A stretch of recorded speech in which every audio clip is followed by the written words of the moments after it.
بسم اللہ الرحمن الرحیم نحمدہ ونصلی علی رسولہ الکریم اما بعد فاعوذ باللہ من الشیطان الرجیم انا نحن نزلنا الذکر وانا له لحافظون وقال النبی صلی اللہ علیہ وسلم اشرف امتی حملۃ القرآن واصحاب اللیل او کما قال علیہ الصلاۃ والسلام۔ آج کے اس استقبالیہ پروگرام کے صدر محترم عالی جناب الحاج بشیر احمد محمد سمون صاحب اسٹیج پر تشریف فرما شہر کی معروف اور مقبول شخصیت عالی جناب مفتی سید محمد قاسم جیلانی صاحب، عالی جناب حضرت مولانا فاروق اشرفی صاحب، دیگر علماء کرام، حاضرین مجلس اور آج کے اس پروگرام کی روح وہ تمام حفاظ کرام جن کے اعزاز اور استقبال میں آج کا یہ پروگرام منعقد کیا گیا ہے۔ میں سب سے پہلے آج کا یہ جو پروگرام ہے اس پروگرام کے انعقاد کے جو ذمہ داران ہیں الحاج ضمیر احمد ملا سر فاؤنڈیشن کے ذمہ داران عتیق ملا سر صاحب، انیس ملا سر صاحب، نہال ملا سر صاحب اور دیگر علماء کرام، حفاظ کرام اور شہر کی سماجی، دینی اور مذہبی شخصیات، یہ پروگرام اگر آپ ایسا سمجھتے ہو کہ یہ ایک معمولی پروگرام ہے تو میں آپ کی اس بات سے اتفاق نہیں کروں گا۔ میں اپنی دانست میں یہ بات سمجھتا ہوں کہ سالہ گزشتہ کی طرح اس سال جو پروگرام آپ نے منعقد کیا ہے یہ ان حفاظ کرام کے اعزاز میں، استقبال میں جنہوں نے اللہ کی کتاب قرآن کریم کو حفظ کیا،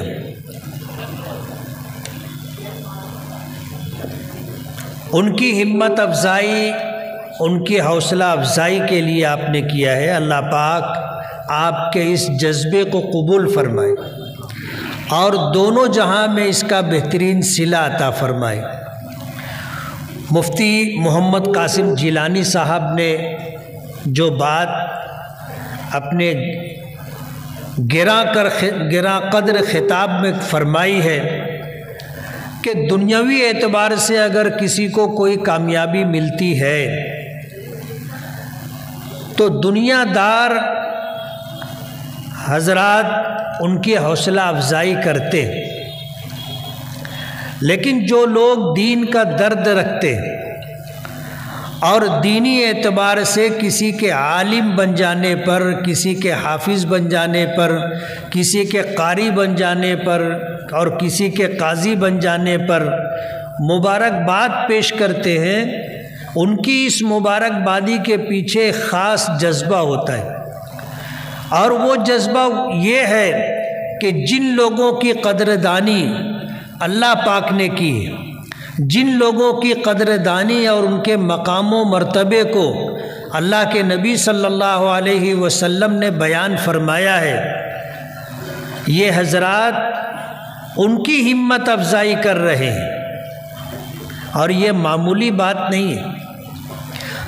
دنیا میں کسی کو بڑے سے بڑا مقام مل جائے، دنیاوی اعتبار سے وہ کتنا ہی کامیاب اور کامران شخص ہو، اسے جتنا بھی دنیاوی اعتبار سے نوازا جائے وہ سب کچھ یہیں رہ جائے گا۔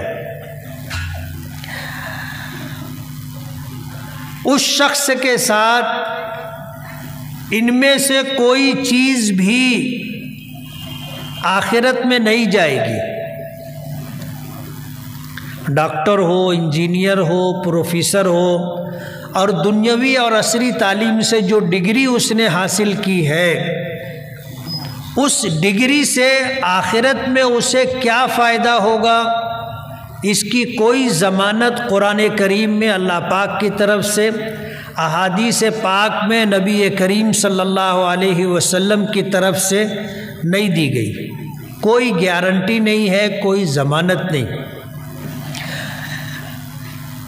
دنیاوی اعتبار سے جو علم حاصل کیا ہے، اس علم کے ذریعے سے اگر وہ اللہ کی مخلوق کی خدمت کرے گا، انسانیت اور ہمدردی کی بنیاد پر لوگوں کے ساتھ معاملہ کرے گا، اس کا اجر و ثواب اسے آخرت میں ملے گا، اور یہ اس کے عمل کی بنیاد پر ہے، علم کی بنیاد پر نہیں۔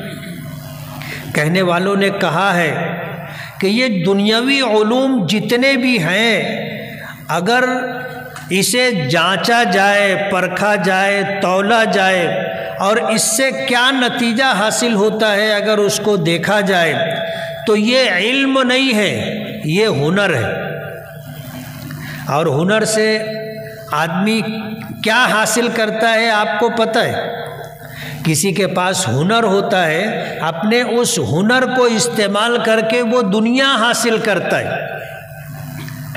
تو ظاہر بات ہے عصری تعلیم جو اس نے حاصل کی ہے، اگر کہنے والے نے کہا ہے کہ یہ علم نہیں ہے، ہنر ہے، تو شاید آپ بھی اس بات سے اتفاق کریں گے کہ اپنے اس علم کے ذریعے سے وہ دنیا حاصل کرتا ہے۔ جو کام ہنر کے ذریعے سے کیا جاتا ہے، وہی کام یہ اپنے علم کے ذریعے سے کر رہا ہے۔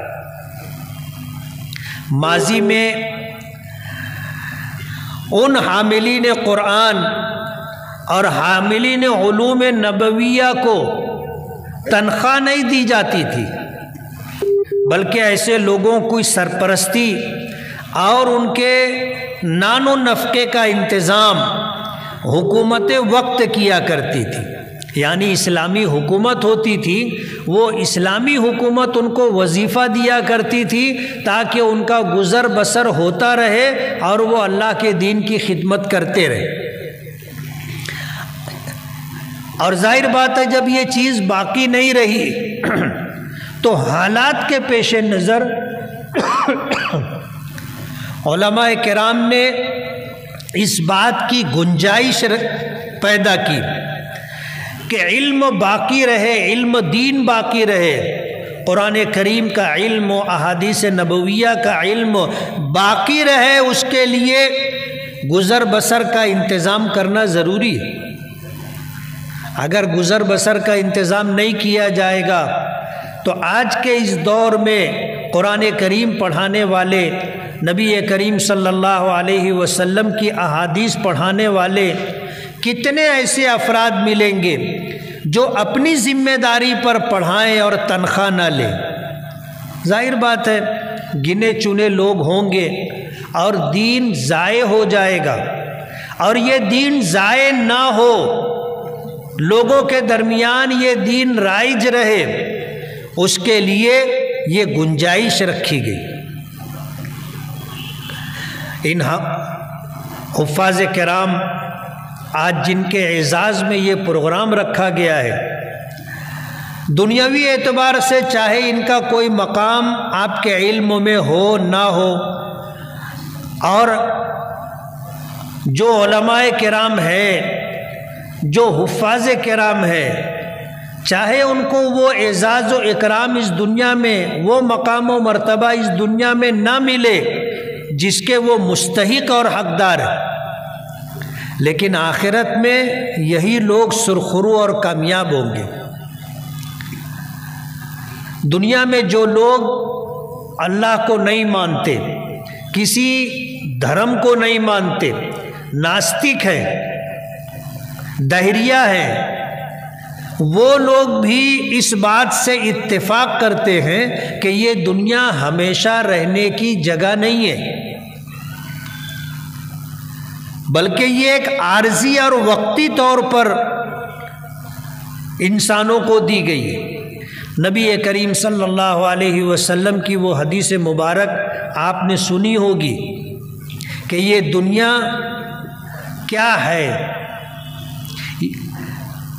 یہ عابر و سبیل ہے، ایک مسافر کی گزرگاہ ہے۔ ہم لوگ اس دنیا میں آنے سے پہلے کہاں تھے؟ ماں کے پیٹ میں تھے، اور ماں کے پیٹ میں ہمارا وجود ہو اس سے پہلے ہم کہاں تھے؟ تو ہمیں قرآن و حدیث کے ذریعے یہ جانکاری دی گئی کہ ہم عالم ارواح میں تھے۔ اللہ تعالیٰ نے جب یہ دنیا بنائی اور اس دنیا میں جتنی جاندار مخلوقات کو پیدا کرنا تھا، اللہ نے ان کی روحوں کو پیدا کر دیا تھا، اور ساری روحوں کو اللہ نے عالم ارواح میں رکھا تھا۔ اس دنیا میں جو مکلف مخلوق ہے، اللہ نے ان کی روحوں کو اکٹھا رکھا، اور قرآن کریم میں آتا ہے کہ اللہ پاک نے ان سے پوچھا تھا کہ الست بربکم، کیا میں تمہارا پروردگار نہیں ہوں؟ تو ساری روحوں نے جو مکلف بننے والی تھی اس دنیا میں، انہوں نے کہا تھا بلا، کیوں نہیں، آپ ہی ہمارے پروردگار۔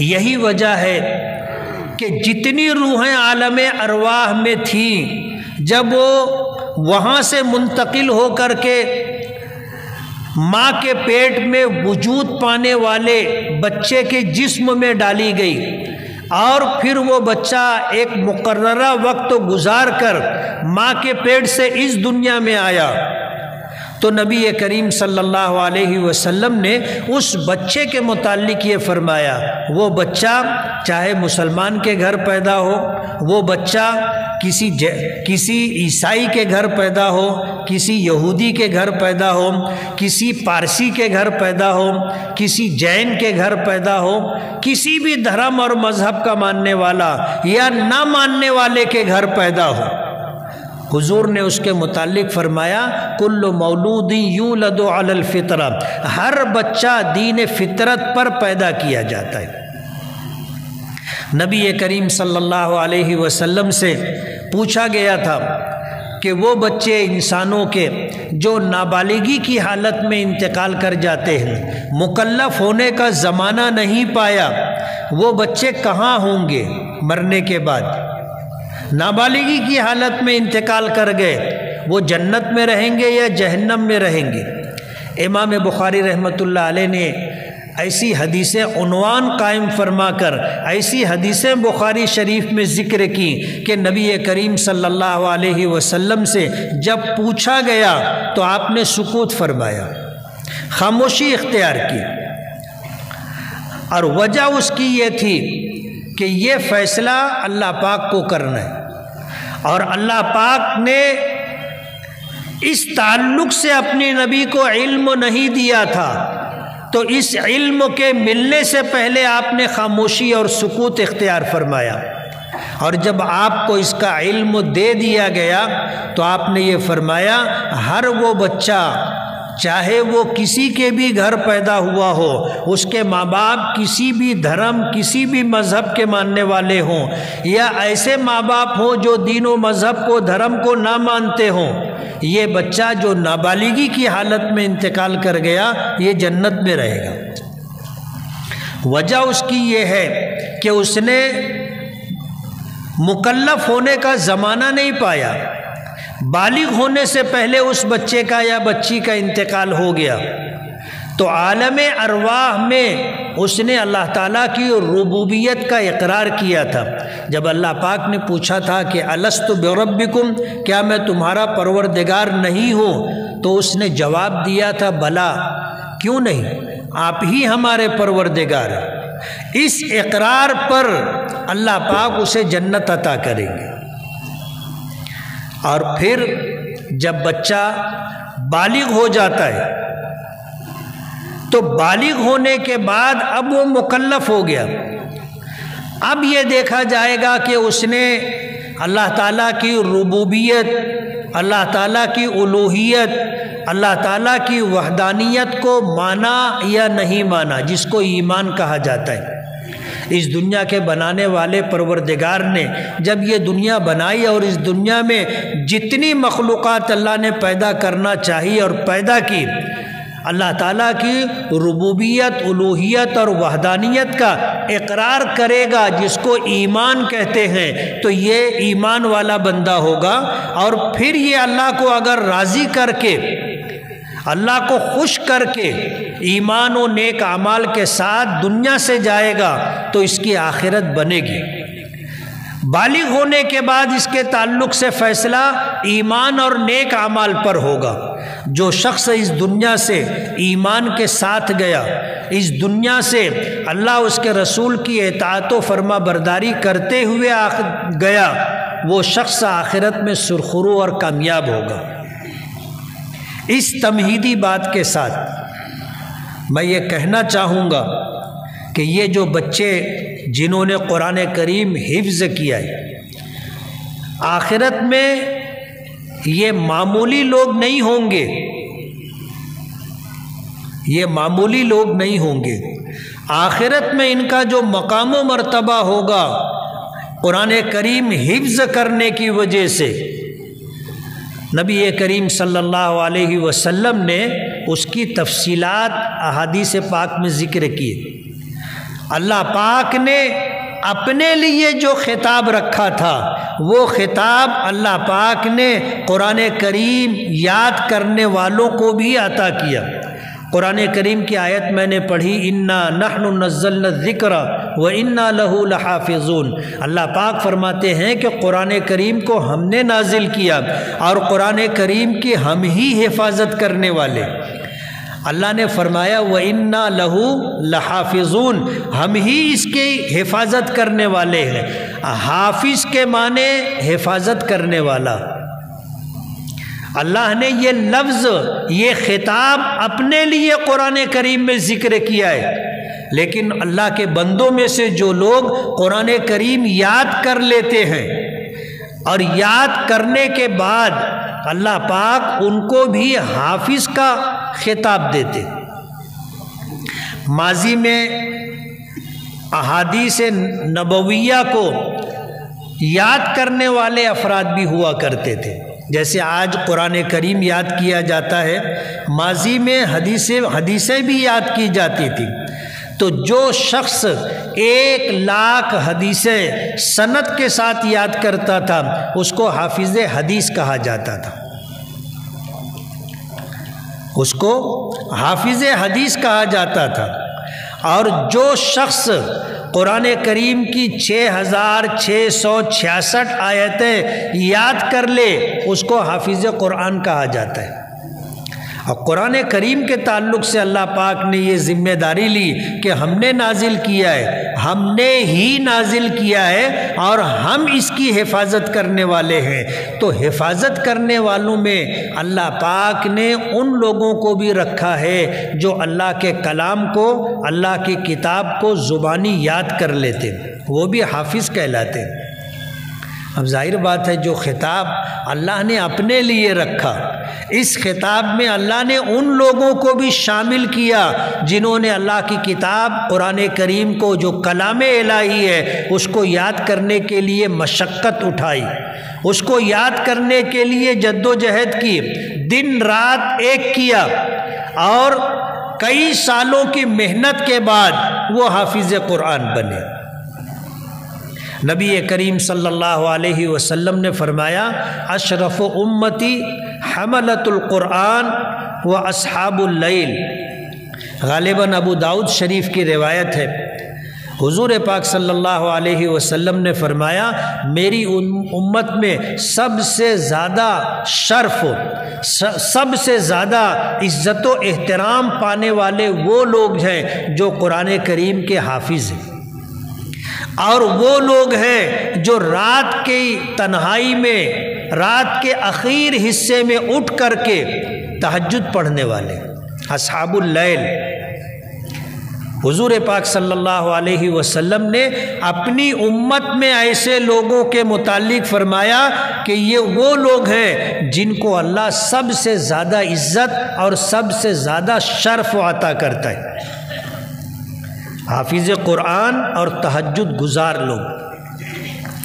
حدیث پاک میں آتا ہے کہ ایک حافظ قرآن قیامت کے دن جب اللہ کی بارگاہ میں پیش ہوگا اور اس نے قرآن کریم کو دنیا میں یاد کیا، حضور نے فرمایا جو قرآن کریم کو قرآن کریم کو پڑھے پھر قرآن کریم کو یاد کرے، اس کے حلال کو حلال، اس کے حرام کو حرام جانے اور مانے، اور قرآن کریم کو ساری زندگی یاد رکھنے کے تعلق سے جد و جہد اور کوشش کرتا رہے اور اللہ کو راضی کر کے دنیا سے جائے، کل قیامت کے دن میدان محشر میں ایسے لوگوں کے متعلق جنتی ہونے کا اعلان کیا جائے گا، جنتی ہونے کا اعلان کیا جائے گا، اور اللہ پاک ان کو وہ مقام عطا کریں گے کہ وہ اپنے خاندان کے 10 ایسے افراد جو جہنم کے مستحق ہو چکے ہوں گے سفارش کر کے اپنے ساتھ جنت میں لے کر کے جائیں گے۔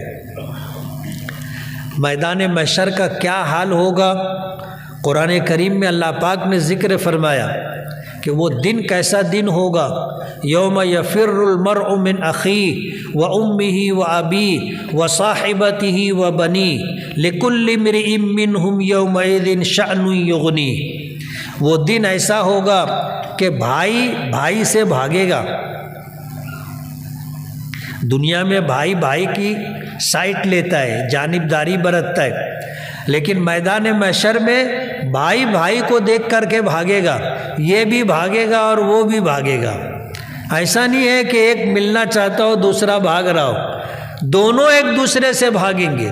یوم یفر المرء من اخیہ و امہ و ابیہ، اولاد اپنے ماں باپ سے بھاگے گی، ماں باپ اپنی اولاد سے دوری اختیار کریں گے، وصاحبتہ و بنیہ، شوہر بیوی سے اور بیوی شوہر سے دوری اختیار کریں گے۔ یہ صورتحال ہوگی۔ مفسرین نے لکھا ہے کہ اس کی 2 وجہ ہوگی۔ ایک وجہ تو یہ ہوگی کہ اس دنیا میں ہم نے جو تنہائی کا غلط استعمال کیا، یا علل اعلان ہم نے اللہ کی نافرمانی کی، اللہ کے حکموں کو توڑا، اور ایسی نافرمانی اور گناہ جس کو اس دنیا میں ہم نے لوگوں سے چھپایا۔ ایک آدمی زنا کرتا ہے تو چھپ کر کے کرتا ہے کہ میرے ماں باپ کو نہ معلوم، میری بیوی کو یا میرے شوہر کو خبر نہ ہو، یا میرے بھائی بہنوں کو اس کا علم نہ ہو۔ اگر اس نے اس گناہ کا ارتکاب کیا اور دنیا میں توبہ نہیں کی، کل قیامت کے دن یہ گناہ پوری دنیا انسانیت کے سامنے لایا جائے گا، تو آدمی سوچے گا میرا گناہ آج اوپن کیا جائے گا، ظاہر کیا جائے گا، میرے گناہ کا علم میرے ماں باپ کو، میری بیوی کو، میرے شوہر کو، میرے بچوں کو نہ ہو سکے، اس لیے ایک دوسرے سے بھاگیں گے۔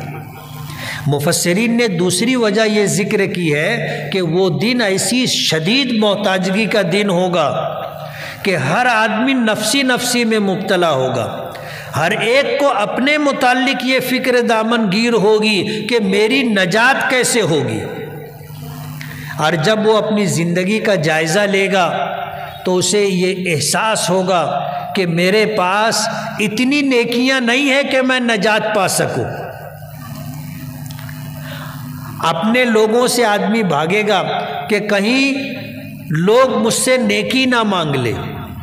ماں باپ کہے کہ ہم نے تمہاری پرورش کی تھی، بھوکے رہ کے تم کو کھلایا تھا، بیماری میں رات بھر سنبھالا تھا، تمہارے لیے دن رات ہم نے محنت کی تھی، کمایا تھا، تمہارے تکفل کے لیے، تمہاری ضرورتوں کی تکمیل کے لیے ہم نے نہ دن دیکھا نہ رات دیکھی۔ اپنے احسانات جتا کر کے بتا کر کے کہیں ماں باپ نیکی نہ مانگ لے، اس لیے اولاد ماں باپ سے بھاگے گی، اور ماں باپ اس لیے بھاگیں گے کہ کہیں اولاد یہ نہ بولے کہ ہم نے بچپن میں آپ نے سنبھالا تھا، بڑھاپے میں ہم نے آپ کو سنبھالا، اور ہم نے آپ کی بہت خدمت کی، اس لیے کچھ نیکی دے دو۔ جانبین سے تقاضا ہو سکتا ہے، اس لیے اپنے جاننے پہچاننے والوں سے دوری اختیار کی جائے گی۔ میدان محشر کا یہ حال ہوگا۔ حدیث پاک میں آتا ہے کہ وہاں جب کوئی شخص اللہ کی بارگاہ میں پیش ہوگا تو اس کا نام اعمال لایا جائے گا۔ ایک وہ نام اعمال ہوگا جس میں نیکیاں لکھی ہیں، اور ایک وہ نام اعمال ہوگا جس میں اس کے گناہ لکھے گئے، اور قیامت کے دن ترازو ہوگا جس کے ایک پلڑے میں نیکیوں والا نام اعمال اور دوسرے پلڑے میں گناہوں والا نام اعمال رکھا جائے گا، اور جو پلڑا جھک جائے گا اس کے بارے میں فیصلہ ہوگا کہ نیکیوں کا پلڑا جھک گیا، یہ شخص کامیاب، اس کا ٹھکانہ جنت ہوگا، اور اگر خدا نہ خواستہ گناہوں والا پلڑا جھک گیا تو یہ جہنم کا مستحق ہے۔ اب اللہ کی مرضی پر ہے کہ اللہ اگر معاف کرنا چاہیں تو معاف کر کے اس کو جنت عطا کر دے، ورنہ حساب و کتاب کے اعتبار سے جب گناہ زیادہ ہیں تو اس کا ٹھکانہ جہنم ہوگا۔ ختم بخاری کے موقع پر علماء کرام اس بات کو بہت وضاحت کے ساتھ ذکر کرتے۔ حدیث پاک میں ایک واقعہ آتا ہے، ایک ایسا شخص بھی ہوگا کہ جب اس کی نیکی اور بدی نام اعمال کے شکل میں اللہ کے سامنے پیش کی جائے گی اور ترازو کے پلڑے میں رکھی جائے گی تو دونوں پلڑے برابر رہیں گے، نہ نیکی کا پلڑا جھکے گا نہ گناہوں کا پلڑا جھکے گا۔ اب اس کے بارے میں کیا فیصلہ ہو؟ ظاہر بات ہے نیکی اور بدی دونوں برابر ہو گئے۔ اللہ پاک کی طرف سے اسے یہ حکم ہوگا کہ جاؤ کہیں سے ایک نیکی لے کے آؤ، کہیں سے ایک نیکی لے کر کے آؤ۔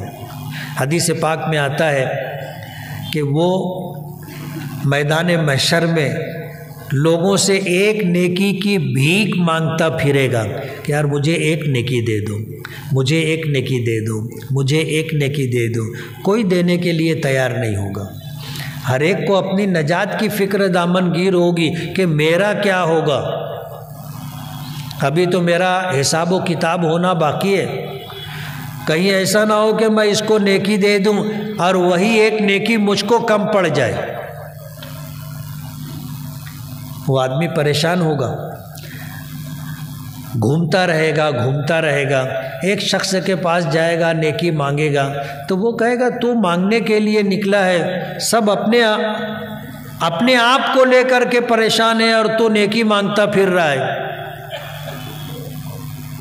تو وہ کہے گا کہ میرا حساب و کتاب ہو گیا ہے، نیکی اور بدی دونوں برابر ہے، میرے بارے میں فیصلہ اس پر رکا ہوا ہے کہ اگر کوئی مجھے ایک نیکی دے دے گا تو میری نیکی کا پلڑا جھک جائے گا اور میری نجات ہو جائے گی۔ تو وہ شخص پوچھے گا کہ تیرے پاس نیکیاں ہیں؟ بولے بہت نیکی ہے، لیکن جتنی نیکیاں ہیں اتنے گناہ بھی ہیں، اس لیے میری گاڑی اٹک گئی ہے۔ تو وہ اپنا نام اعمال دیکھے گا تو اس کے نام اعمال میں گناہ ہی گناہ ہوں گے، صرف ایک نیکی ہوگی۔ وہ سوچے گا کہ اگر یہ ایک نیکی میرے پاس رہی بھی تو میرا کیا بننے والا ہے، جب اس کے پاس گناہوں کے ساتھ نیکیاں بھی بہت ہیں اور دونوں برابر ہیں تو اس کی نجات پھنسی ہوئی ہے، رکی ہوئی ہے۔ میرے پاس تو گناہ ہی گناہ ہے، ایک نیکی ہے، ایک نیکی سے میرا کیا ہوگا، یہ سوچ کر کے وہ اپنی ایک نیکی اس شخص کو دے دے گا۔ اب وہ ایک نیکی لے کر کے خوشی خوشی آئے گا اور نام اعمال جہاں تولے جا رہے ہیں وہاں آ کر کے اپنی ایک نیکی پیش کرے گا۔ فرشتوں کو حیرت ہوگی کہ اتنی سخت ضرورت کے موقع پر میدان محشر میں جب ہر شخص اپنے آپ کی نجات کے لیے پریشان ہے، کس نے اس کو ایک نیکی دے دی؟ اللہ تو سب کچھ جانتا ہے، دانا و بینا ہے، ہر بات کی اللہ کو خبر ہے۔ اللہ پاک فرشتوں پر واضح کرنے کے لیے اس سے پوچھیں گے کہ یہ ایک نیکی کہاں سے لایا، کس نے تجھ کو یہ ایک نیکی دی؟ تو وہ بتائے گا کہ مجھے ایک فلاں شخص نے، ایسے ایک شخص نے مجھے نیکی دی۔ اللہ پاک فرمائیں گے جاؤ اسے لے کر کے آ۔ یہ پھر واپس میدان محشر میں جائے گا اور اس شخص کو تلاش کر کے لے کر کے اللہ کی بارگاہ میں آئے گا۔ اللہ پاک پوچھیں گے یہ نیکی تم نے دیے؟ تو وہ کہے گا کہ ہاں میں نے دی۔ اللہ پاک پوچھیں گے تم نے کیوں دی، تم کو ضرورت نہیں ہے؟ تو وہ کہے گا ضرورت تو ہے اور بہت زیادہ ضرورت ہے، اس کو تو ایک ہی نیکی کی ضرورت تھی، مجھے تو نہ معلوم کتنی نیکیوں کی ضرورت ہے، لیکن میرے پاس ایک ہی نیکی تھی، اس نے مانگا تو میں نے اپنے نامہ اعمال کا جائزہ لیا تو مجھے یہ خیال آیا کہ یہ ایک نیکی میرے پاس رہ بھی گئی تو میری نجات نہیں ہوگی، یہ ایک نیکی میں اس کو دے دیتا ہوں، اس کا تو کام بن جائے، اس کی تو نجات ہو جائے۔ اللہ پاک فرمائیں گے اس کے اس عمل کی قدردانی کرتے ہوئے کہ ایسی سخت ضرورت کے موقع پر جب کہ تو خود محتاج ہے، تو نے اس کی نجات کے لیے، اس کی کامیابی کے لیے اپنی ایک نیکی دے دی، اس کے ساتھ تو بھی جنت میں جا۔ اللہ پاک فرمائیں گے سخی تو ہم ہیں، سخاوت ہم نے پیدا کی ہے، آج اتنی سخت ضرورت کے موقع پر تو نے سخاوت کی ہے اور اپنی ایک نیکی اس کو دے دی ہے، اللہ کی رحمت جوش میں آئے گی اور جس کی نجات ہوگی اس کے ساتھ اللہ اس کے بارے میں بھی فیصلہ کریں گے کہ جا تو بھی جنت میں جا۔ میدان محشر کے ان حالات میں جو بات میں آپ کو بتانا چاہتا ہوں کہ ایک حافظ قرآن اگر اس نے قرآن کریم کو پڑھا، قرآن کریم کو یاد کیا اور قرآن کریم یاد رہے، آخر عمر تک اس فکر میں رہا، قرآن کریم کی تلاوت کرتا رہا، یاد کرتا رہا، قرآن کریم کی حلال کو حلال، حرام کو حرام جانا مانا، اس کے مطابق زندگی گزاری، نہ اللہ کو ناراض کیا نہ اللہ کے نبی کو ناراض کیا، تو یہ شخص جنت میں جائے گا اور اس کا مقام و مرتبہ یہ ہوگا کہ جب جنت میں جائے گا تو درجات کیا ملیں گے؟ فرشتے پوچھیں گے کہ اس شخص کے لیے درجات کیا ہیں، اس کا مرتبہ کیا ہے؟ حضور پاک صلی اللہ علیہ وسلم نے فرمایا کہ اللہ پاک کی طرف سے کہا جائے گا حافظ قرآن کو اقرا ورتقی ورتل کما کنت ترتل فی الدنیا فإن منزلتک عند آخر آیت تقرأها۔ حافظ قرآن سے کہا جائے گا کہ قرآن کریم پڑھتا جا، جنت کے درجات چڑھتا جا، اور جس طرح دنیا میں تو اطمینان کے ساتھ ٹھہر ٹھہر کر کے قرآن کریم پڑھتا تھا اسی طرح تو پڑھ، تیرے بلندی مراتب و درجات کی انتہا کہاں ہوگی؟ جہاں تو قرآن کریم کی آخری آیت پڑھ کر کے رکے گا۔ آخری آیت قرآن کریم کی کون سی ہے؟ بولو نا، من الجنت والناس، یہ آخری آیت ہے۔ علماء نے مفتی عزیز الرحمن صاحب جو دارالعلوم دیوبند میں صدر مفتی کا مقام رکھتے تھے، ان سے کسی نے استفتاء کیا تھا کہ حافظ قرآن میں سب حافظ ایسے نہیں ہوتے جن کو قرآن کریم ایسا ازبر ہو کہ وہ از اول تا آخر سنا دے۔ اب یہ 110 بچے حافظ بنے ہیں اس سال، 110 بچے، ان میں پوچھوں گا کتنے بچے ایسے ہیں جنہوں نے ایک نشست میں قرآن پاک سنایا ہو؟ ہاتھ اٹھانا۔ 3۔ 4 5 110 میں 5 بچے ایسے ہیں جن کو پورا قرآن پاک ایسا یاد ہے کہ انہوں نے صبح سنانا شروع کیا تو شام تک قرآن کریم پورا سنایا اپنے اساتذہ کو۔ 105 ایسے ہیں جن کو قرآن کریم ایسا یاد نہیں ہے کہ وہ ایک نشست میں ایک دن میں از اول الحمدللہ رب العالمین سے شروع کریں اور من الجنت والناس تک سنا لیں۔ میں بھی ایسا ہی ہوں، میں حافظ ہوں، لیکن پورا قرآن پاک اگر کوئی بولے گا چلو سناؤ، نہیں سنا سکوں گا۔ اور آج اسٹیج پہ جتنے حفاظ کرام ہیں میرے ہی جیسے ہیں وہ بھی۔ تب سوال یہ ہے کہ جب جنت میں یہ جائیں گے اور اللہ پاک ان سے یہ فرمائے گا اقرا ورتقی ورتل کما کنت ترتل فی الدنیا فإن منزلتک عند آخر آیت تقرأها، کہ تیرے درجات کی بلندی کی انتہا وہ ہوگی جہاں تو آخری آیت پڑھ کر کے رک جائے گا۔ اب اگر وہ پڑھنا شروع کیا، الحمد پڑھ لیا، سورہ بقرہ پڑھنا شروع کیا، 2-4 رکوع پڑھ کر کے رک گیا تو کیا ہوگا؟ ظاہر بات ہے حدیث پاک کے الفاظ کے پیش نظر جہاں تک یہ پڑھے گا وہاں تک اس کو درجات کی بلندی ملے گی، اور جب یہ رک جائے گا درجات کی بلندی رک جائے گی۔ تب ظاہر بات ہے 5 ہی بچے ایسے ہیں جو چلے جائیں گے، اور 105 کوئی پہلے منزلے پہ رک جائے گا، کوئی دوسرے پہ رک جائے گا، کوئی تیسرے پہ رک جائے گا، جہاں رکے گا وہاں رک جائے گا۔ مفتی عزیز الرحمن دیوبندی رحمۃ اللہ علیہ نے جواب دیا کہ یہ فضیلت صرف اس حافظ کے لیے نہیں ہے جس کو پورا قرآن پاک ازبر ہو، صرف اس کے لیے نہیں، جو حافظ ایسا ہو کہ وہ قرآن کریم کو حفظ کیا اور پھر وہ قرآن کریم یاد کر لیتا ہے، اس کو قرآن کریم یاد ہو جاتا ہے اور وہ نماز میں پڑھ لیتا ہے۔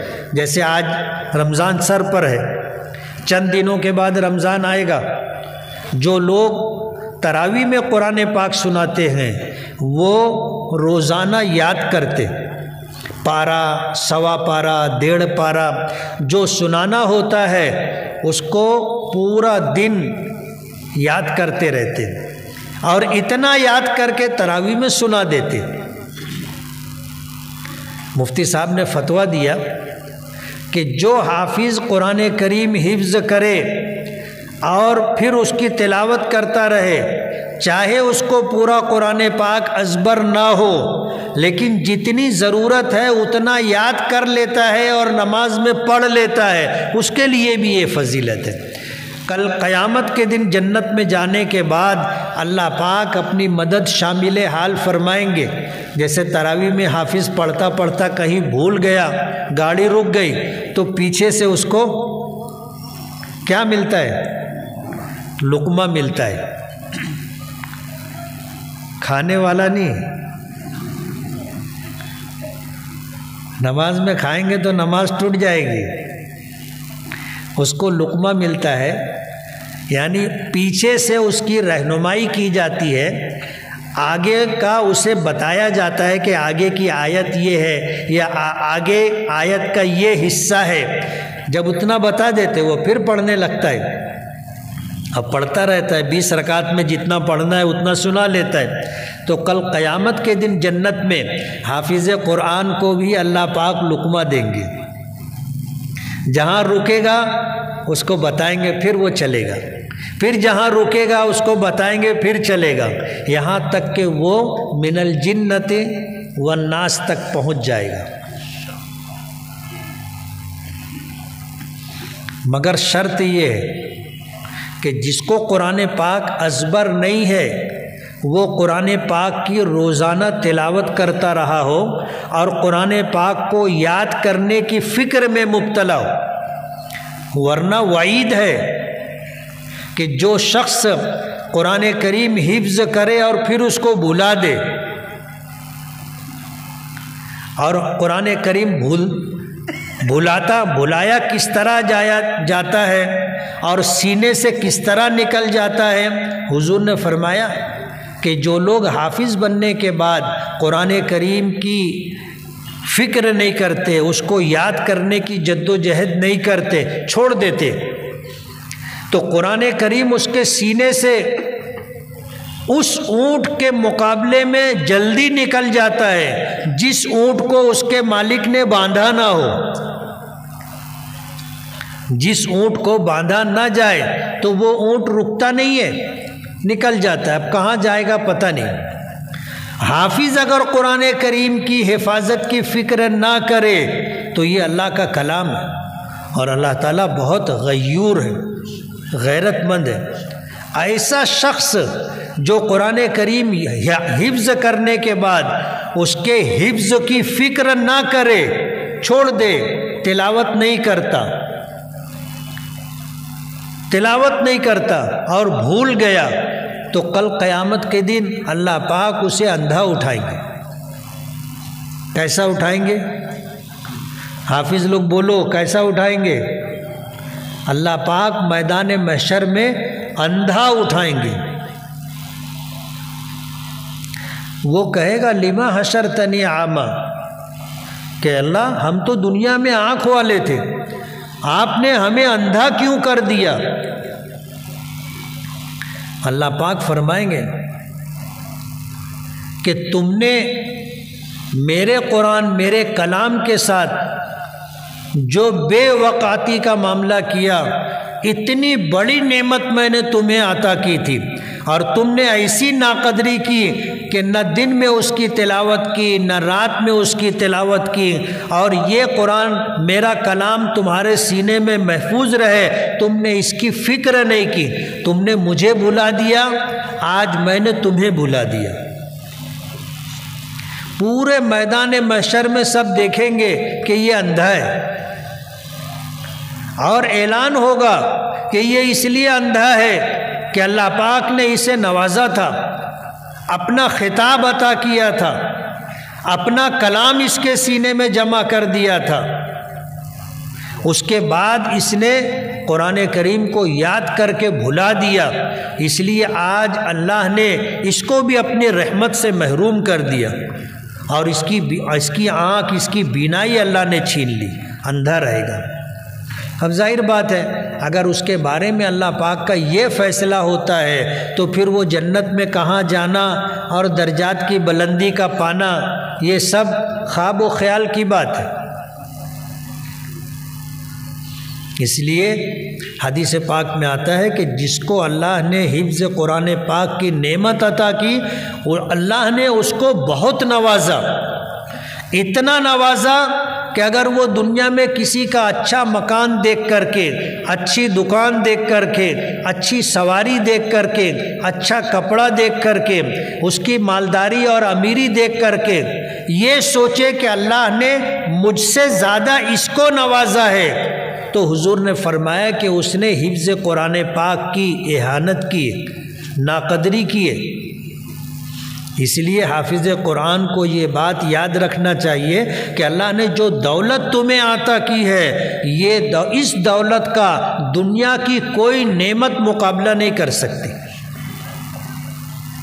مکان سے بڑھ کر کے، بنگلے سے بڑھ کر کے، فارم ہاؤس سے بڑھ کر کے، اچھی سواری، اچھے کپڑے سے بڑھ کر کے، اچھے بینک بیلنس سے بڑھ کر کے اللہ نے یہ نعمت بنائی ہے جو تمہیں عطا کی۔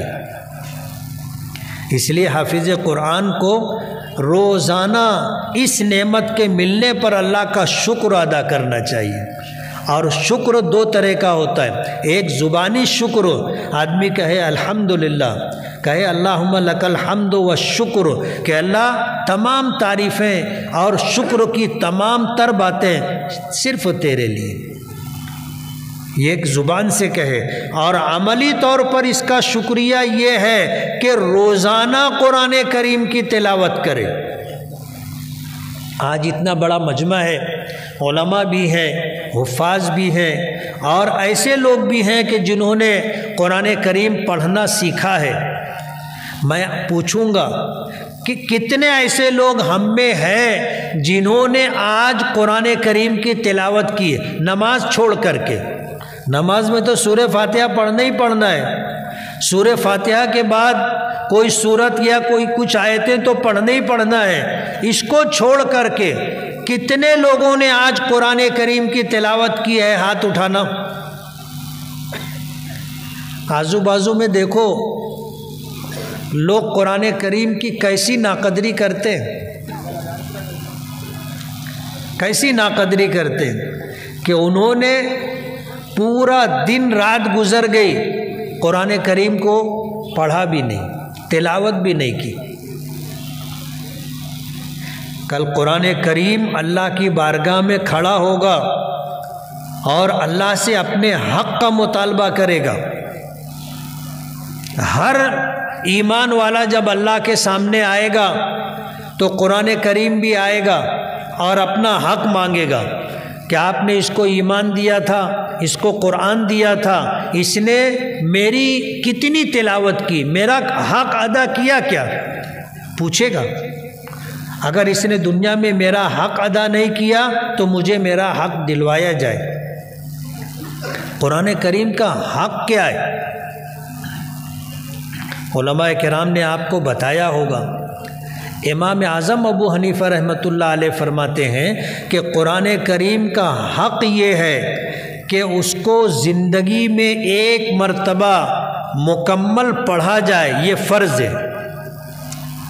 قرآن کریم کا حق یہ ہے کہ ہر 40 دن میں اس کو مکمل کیا جائے۔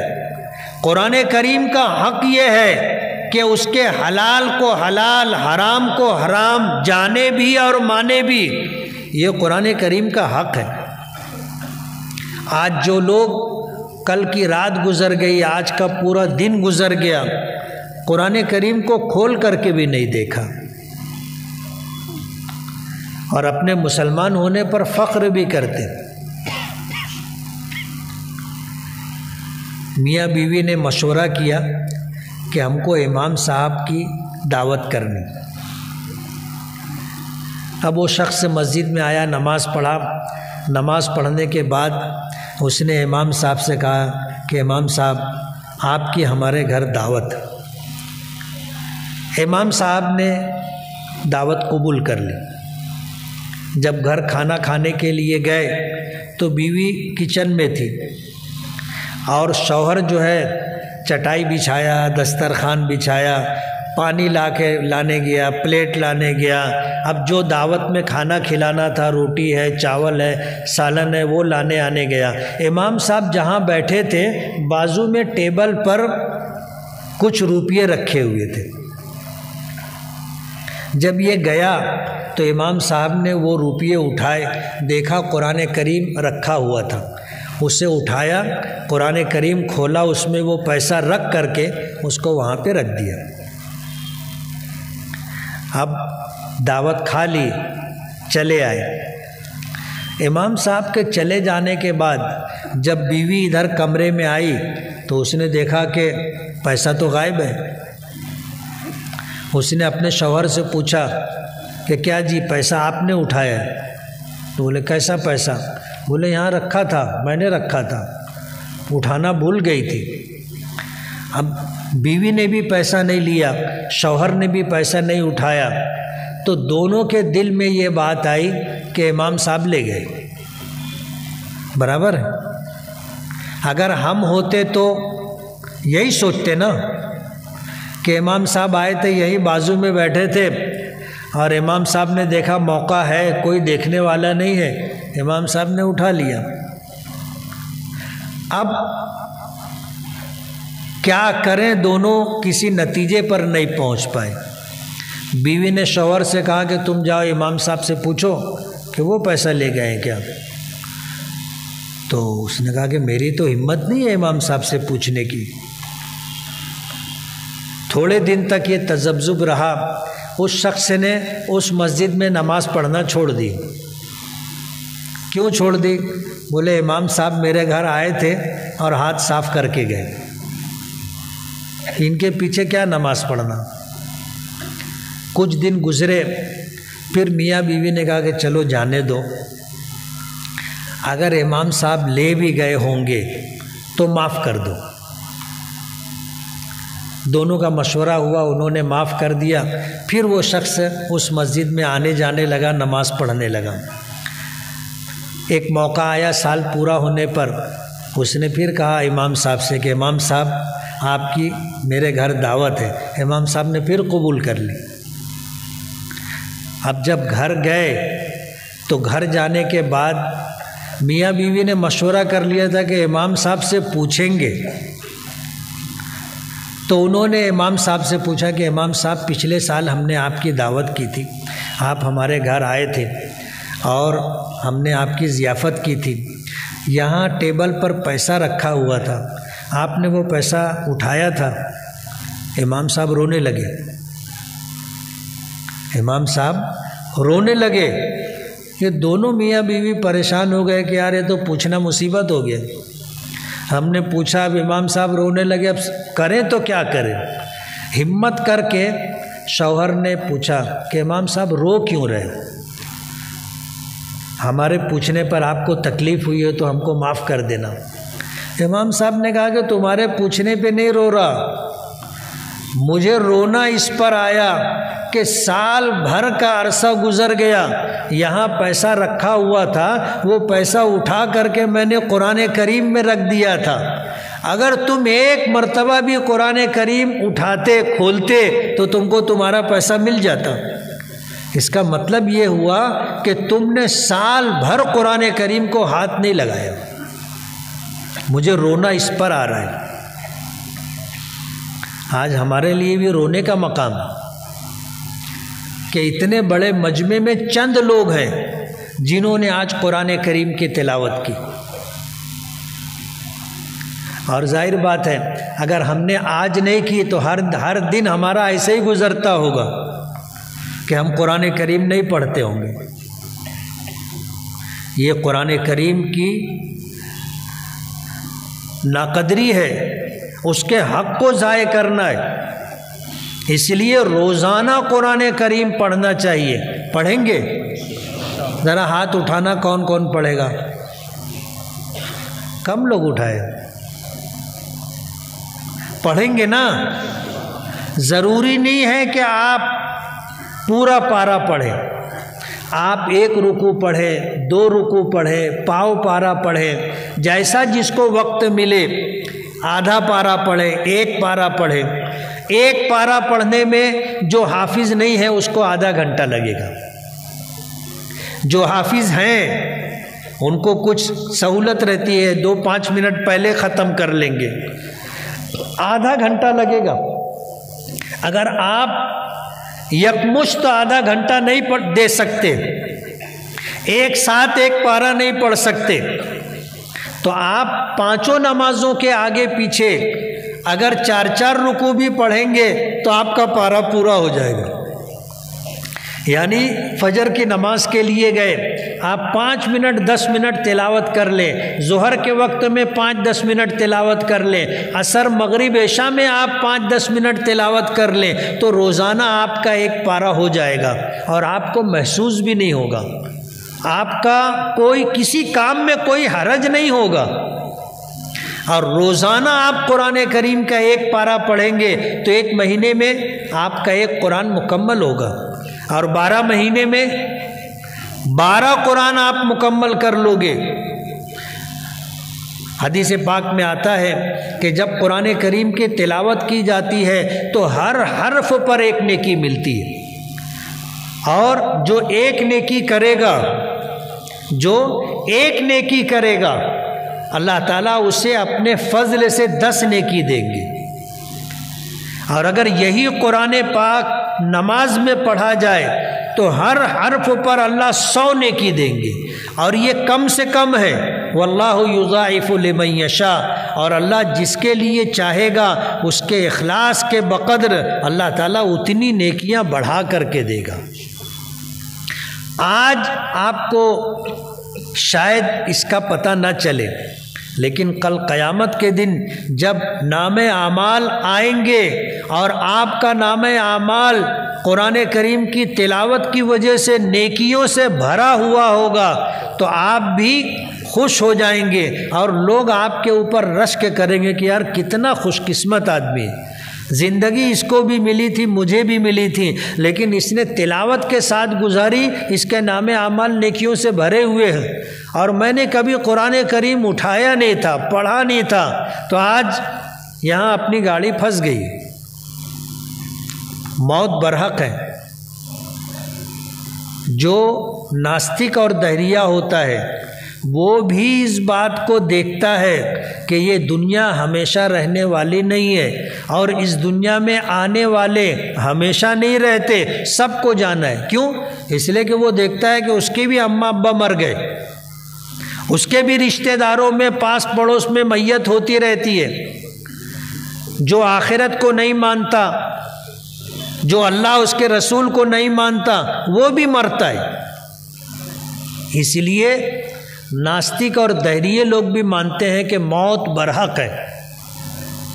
جب یہ دنیا ہمیشہ رہنے کی جگہ نہیں ہے اور ہمیشہ رہنے کی جگہ آخرت ہے، تو ظاہر بات ہے جہاں ہمیشہ رہنا ہے وہاں پر اچھا بنگلہ رہنا چاہیے، وہاں پر اچھی سواری رہنا چاہیے، وہاں پر اپنے لیے راحتوں کا انتظام ہونا چاہیے۔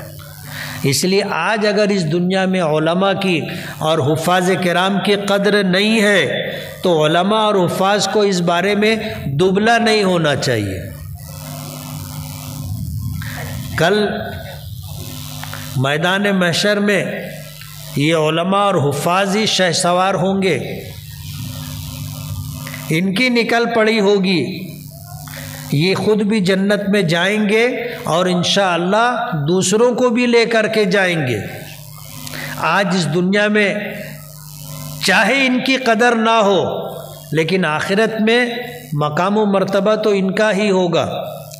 آج تو دنیا میں ایسا ہوتا ہے کہ اگر دو بیٹے ہیں، ایک ڈاکٹر ہے یا ٹیچر ہے، تو ظاہر بات ہے وہ کما کے لاتا ہے، ماں باپ کے نزدیک اس کی قدر زیادہ ہوتی ہے، اور حافظ قرآن ہے تو اس کو دنیا والے کیا تنخواہ دیتے ہیں؟ معمولی تنخواہ دیتے ہیں، وہ بیچارہ تنگی میں گزارا کرتا ہے۔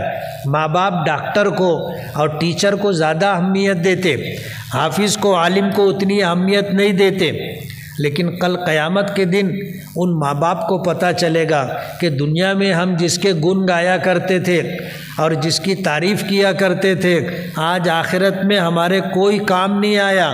کام آیا تو کون آیا؟ جس کو دنیا میں ہم مانتے نہیں تھے۔ اس لیے آج اس موقع پر میں ضمیر احمد ملا سر فاؤنڈیشن کے تمام ذمہ داروں کو اور آپ سبھی حضرات کو بہت بہت مبارکباد دوں گا کہ آپ لوگوں نے ایک ایسا پروگرام جس میں حفاظ کرام کا اعزاز اور استقبال کیا گیا، آپ نے اس میں شرکت کی، آپ نے ان کو حوصلہ دیا، آپ نے اپنا قیمتی وقت دے کر کے اس پروگرام کو کامیاب کرنے کی کوشش کی۔ اس کا صلہ اللہ پاک آپ کو بھی دیں گے۔ اس لیے آپ نے جو تھوڑا بہت وقت دیا ہے یہ آپ کی زندگی کا قیمتی وقت ہے، اور آپ نے اس کو ایسی جگہ صرف کیا ہے، خرچ کیا ہے کہ انشاءاللہ یہ آپ کے لیے کارآمد اور مفید ہوگا۔ حافظ قرآن کے ماں باپ میدان محشر میں جب اللہ پاک ان کو نوازے گا تو وہ بھی حیران ہوں گے۔ حدیث پاک میں آتا ہے کہ وہ اپنی زندگی کا جائزہ لیں گے کہ میدان محشر میں حضرت آدم علیہ السلام سے لے کر کے آخری انسان تک سارے لوگ جمع ہوں گے اور سب پریشان ہوں گے، اور حافظ قرآن کے ماں باپ کے لیے کرسی لگائی جائے گی، ممبر لگایا جائے گا، ان کو بلا کر کے اعزاز و اکرام کے ساتھ بٹھایا جائے گا اور ان کے سر پر تاج رکھا جائے گا، اور تاج کیسا ہوگا؟ جس کی روشنی چاند اور سورج کی طرح ہوگی۔ تو وہ سوچیں گے کہ زندگی میں تو کوئی ایسی نیکی کیا نہیں جس کی وجہ سے اتنا نوازا جا رہا ہے، وہ بھی پریشان ہوں گے۔ اور حیرت میں پڑے ہوں گے کہ کیا بات ہے، کون سی نیکی ہم نے ایسی کی۔ فرشتے ان کو بتائیں گے کہ یہ نیکی تمہارے نیک اعمال پر نہیں ہے، یہ نوازشات تمہارے اعمال پر نہیں ہے، تم نے اپنے بیٹوں کو دین قرآن کریم پڑھایا تھا، اس نے قرآن کریم پڑھا، اس نے قرآن کریم یاد کیا، قرآن کے تقاضوں پر عمل کیا، تو ان کے طفیل میں تم کو نوازا جا رہا ہے، طفیل میں نوازا جا رہا ہے۔ تو وہ بھی رشک کریں گے، کاش ہم بھی حافظ ہوتے تو ہمارے ماں باپ کو بھی ایسے ہی نوازا جاتا۔ اس لیے میں ہر مجلس میں جب اس طرح کی بات ہوتی ہے تو میں یہ کہتا ہوں کہ خود خود حافظ بنو، خود حفظ کرو، خود حافظ بنو۔ کہتے ہیں نا کہ بل ہو تو اپنا، کسی کی محتاجگی نہیں۔ آپ قرآن کریم حفظ کرنا شروع کرو، چاہے آج آپ عمر کے طالب علمی کا زمانہ گزر گیا، آپ جو ہے آگے بڑھ گئے، شادی ہو گئی، کاروبار میں لگ گئے، لیکن آپ نیت کرو کہ میں قرآن کریم کا حافظ بنوں گا، اور آپ عمل کرنا شروع کر دو۔ ایک آیت، آدھی آیت، 2 آیت، 3 آیتیں آپ اپنے 24 گھنٹے میں سے آدھا گھنٹہ دو، اور قرآن کریم حافظ بننے کی نیت سے یاد کرنا شروع کر دو۔ اگر آپ کی زندگی نے وفا کی تو آپ قرآن کریم کے حافظ ہو جاؤ گے، اور اگر زندگی پوری ہو گئی قرآن کریم حفظ مکمل نہیں ہوا تو حضور نے ضمانت دی، فرمایا کہ جو شخص قرآن کریم حفظ کرنے کی نیت رکھتا ہو اور عمل شروع کر دیا ہو، اگر قرآن کریم کا حفظ مکمل ہونے سے پہلے اس کا انتقال ہو جائے تو اللہ پاک اس کو حفاظ کے زمرے میں، حفاظ کی جماعت میں شامل کر کے اٹھائیں گے۔ اس لیے خود حافظ بنو۔ کتنے لوگ ہیں جو آج یہ نیت کرتے ہیں کہ میں قرآن کریم کا حافظ بنوں گا؟ ہاتھ اٹھانا، اللہ آسان کر دے۔ موت برحق ہے، موت برحق ہے، وہ زندگی ہمیشہ ہمیشہ کی زندگی ہے۔ آج آپ نیت کر لو اور روزانہ اپنے 24 گھنٹے میں سے تھوڑا سا وقت نکالو، ایک آیت یاد کرو۔ آج ایک آیت یاد کرو، کل دوسری آیت یاد کرو، پھر ایک آیت اور یہ آیت ملا کر کے دونوں آیت زبانی پڑھو، پھر تیسری یاد کرو، پھر تینوں پڑھو، پھر چوتھی یاد کرو، پھر چاروں پڑھو۔ ایسے 7 دن میں آپ کو سورہ فاتحہ یاد ہو جائے گی۔ اور قرآن کریم میں کتنی آیتیں ہیں؟ 6666 آیتیں، 6666 آیتیں۔ اب ظاہر بات ہے ہم کو 6666 دن زندگی کے ملتے ہیں کہ نہیں ملتے ہیں ہمیں نہیں معلوم، لیکن ہم نے روزانہ عمل شروع کر دیا، ایک آیت ہم نے یاد کرنا شروع کر دی۔ اگر اتنے دن ملنے سے پہلے ہمارا بلانا آ گیا، انتقال ہو گیا، اللہ حافظوں کے ساتھ ہم کو اٹھائیں گے۔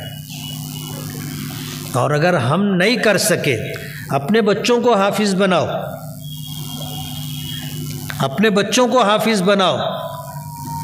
الحمدللہ ہمارے مالیگاؤں میں ایسا ماحول ہے کہ بچے ایک وقت اسکول جاتے، کالج جاتے، اور ایک وقت مکتب میں، مدرسے میں آ کر کے قرآن کریم حفظ کرتے۔ اور مالیگاؤں کے اندر بچے اور بچیوں نے جنہوں نے قرآن کریم حفظ کیا، مدرسے میں پورا وقت دے کر کے یا مکتب میں جز وقتی پڑھ کر کے قرآن کریم کے حافظ بنے، ان کی تعداد تقریباً 600 کے قریب ہے۔ کتنے بچے؟ 150 سے زائد، بلکہ 250 بچیوں نے قرآن کریم حفظ کیا ہے مالیگاؤں میں۔ جمعیت علماء کی طرف سے ہم ہر سال پروگرام کرتے، اس سال بھی ہم نے پروگرام کیا تھا، اور جب بچوں کو ہم نے جمع کیا مدرسے اور مکتب میں حفظ کرنے والے، تو ان بچوں کی تعداد 396 تھی، اور کئی مکتب اور ایسے بھی نکلے کہ اس پروگرام کے بعد ان کے یہاں بچوں نے حفظ قرآن پاک کی تکمیل کی۔ تو ایسے بچے اور بچیوں کی تعداد 600 کے قریب ہے۔ تراویح میں قرآن کریم سنانے کے لیے مسجد نہ ملے تو بھی گھبرانے کی یا نا امید ہونے کی بات نہیں ہے۔ آپ یاد کرو، آپ اکیلے تراویح پڑھ لو نا، نہیں پورا پارا پڑھ سکتے، جتنا یاد ہو جائے اتنا پڑھ لو۔ کوشش کرو کہ رمضان المبارک میں آپ پورا قرآن پاک نماز میں پڑھ لو، پھر وہ چاہے تراویح ہو یا دیگر نمازیں ہو، آپ پڑھو۔ تراویح میں امام بنے یہ ضروری نہیں ہے، آپ تنہا اپنی نمازوں میں بھی قرآن پاک پڑھ سکتے ہو۔ تو اپنے بچوں کو حافظ بناؤ، اور اگر اپنے بچوں کو حافظ نہیں بنا سکے، بچوں کے بچوں کو حافظ بناؤ۔ آج اسٹیج پر ایک بچے کا نام پکارا گیا، اعلان کیا گیا، تو اس کے دادا اس کا سرٹیفکیٹ اور اس کے جو ہے ٹرافی لینے کے لیے آئے، بتانے لگے کہ میں اس بچے کا دادا ہوں، اور میرا بچہ جو ہے پوتا جو ہے وہ مالیگاؤں گیا ہے، اس لیے میں آ گیا۔ اپنے بچوں کے بچوں کو حافظ بناؤ، اصل کمائی یہی ہے۔ دولت تو اللہ نصیب سے دیتے، اگر کسی کی صلاحیت اور محنت پر دولت ملتی ہے تو ہر محنت کرنے والا مالدار رہتا، ہر محنت کرنے والا۔ لیکن حمال کو آپ دیکھو، صبح سے لے کے شام تک حمالی کرتا ہے، وہ مالدار نہیں ہوتا۔ اور کتنے لوگ ایسے ہوتے ہیں جو 11 بجے گھر سے نکلتے ہیں، آفس جاتے ہیں، 2 بجے تک کام کرتے ہیں، واپس گھر آ جاتے اور لاکھوں اور کروڑوں کے وارے نیارے ہو جاتے۔ یہ اللہ کی دین ہے، یہ اللہ کی تقسیم ہے اور خدائی فیصلہ ہے۔ اللہ نے جس کو امیر بنانا ہے امیر بنایا، جس کو غریب رکھنا ہے اللہ نے غریب رکھا، لیکن جس کو غریب رکھا ہے کل قیامت کے دن اللہ کی بارگاہ میں جب وہ پیش ہوگا، اللہ پاک اسے بلائیں گے اور اس سے کہیں گے کہ میں نے تجھے دنیا میں غریب رکھا تھا، تو نے کبھی شکایت نہیں کی۔ تیرا بھائی مالدار تھا، تو نے کبھی مجھ سے یہ نہیں کہا کہ اللہ یہ میرا بھائی ہے، اس کو مالدار بنایا، مجھ کو غریب کیوں رکھا؟ تو نے کبھی شکایت نہیں کی، میرے فیصلے پر راضی رہا، جا تو جنت میں۔ وہ جنت میں جائے گا اور 500 برس تک جنت میں رہے گا، اس کے بعد اس کا مالدار بھائی جنت میں آئے گا۔ تو وہ مالدار سوچے گا میں بھی اس کی طرح دنیا میں غریب رہتا تو اچھا تھا۔ دنیاوی زندگی کتنی، اعمار امتی ما بین 60 و 70، حضور نے فرمایا میری امت کی اوسطاً عمر 60-70 سال ہے۔ امیری اور غریبی کے فرق کی وجہ سے غریب آدمی 500 برس پہلے جنت میں جائے گا اور مالدار 500 برس کے بعد جنت میں جائے گا۔ تو وہ مالدار سوچے گا کاش کہ دنیا میں بھی غریب رہتا تو اچھا رہتا۔ حساب کتاب تو دینا ہے، مالدار آدمی کو حساب بھی دینا پڑے گا۔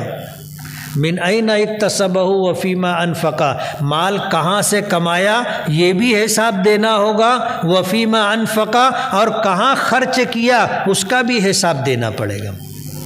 اس لیے غریب آدمی میدان محشر میں سوچے گا اپنے سستے چھوٹے، تھوڑا کمائے، محنت مزدوری کر کے جائز حلال طریقے سے، اور اپنی ضرورت پر خرچہ کیے، حساب کتاب برابر۔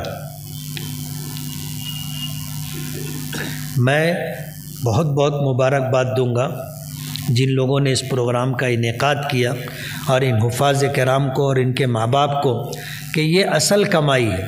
بس آپ اس کی حفاظت کی فکر کریں اور قرآن کریم کے تقاضے کو سامنے رکھیں، روزانہ اس کی تلاوت کریں، اس کے حق کو ادا کرنے کی کوشش کریں۔ اگر آپ نے اس کا حق ادا کیا، کل قرآن کریم آپ کے حق میں سفارشی بن کر کے آئے گا۔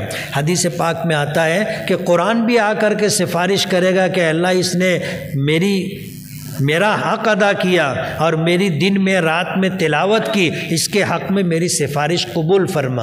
اور وہ کہے گا اگر میں تیرا کلام ہوں اور تیری کتاب کا حصہ ہوں تو میری سفارش قبول فرما، نہیں تو اپنی کتاب میں سے مجھ کو نکال دے۔ اور اللہ پاک نکالیں گے نہیں، اس کی سفارش قبول فرمائیں گے۔ اس لیے خود حافظ بنے، نہیں تو اپنے بچوں کو حافظ بنائے، نہیں تو بچوں کے بچوں کو حافظ بنائے۔ اور آخری بات، اگر یہ بھی نہ کر سکو تو مدرسوں میں، مکتب میں جہاں بچے حفظ قرآن پاک کرتے ہیں، آپ کسی بچے کے مکمل حافظ بننے تک اس کا خرچ برداشت کریں۔ حساب کتاب کا ٹائم نہیں ہے، نہیں تو میں آپ کو بتاتا کہ ایک بچے کے حافظ بننے پر 1,00,000 سوا لاکھ روپے کا خرچہ آتا ہے۔ کتنا آتا ہے بولو نا؟ 1,00,000 سوا لاکھ روپے کا خرچہ آتا ہے۔ آپ 1,00,000 سوا لاکھ روپیہ کسی بچے پر خرچ کرے اور آپ کے تعاون سے، مالی مدد سے وہ حافظ بن گیا، انشاءاللہ آپ کو بھی جنت میں لے کر کے جائے گا۔ وآخر دعوانا ان الحمد للہ رب العالمین۔